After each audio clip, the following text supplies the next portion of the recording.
Hello everybody, currently we're programming a new key for a Honda CR-V 2015. We're going to put one key into the system. It is a push to start. And we're going to turn it off. There we go, it's already in there. That red light blinking was the key communicating with the receiver of the vehicle. All the lights, indicator lights are off. The green lights, the security lights. So we're going to hit yes. Switch the machine off.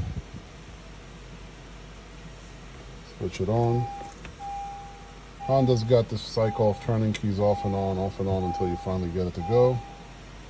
Registration is complete. Switch the ignition off. And check all keyless remotes to start. There we go. Key is good. Doors lock and unlock. And that's it. 2015 Honda CR-V. Thanks for watching, guys.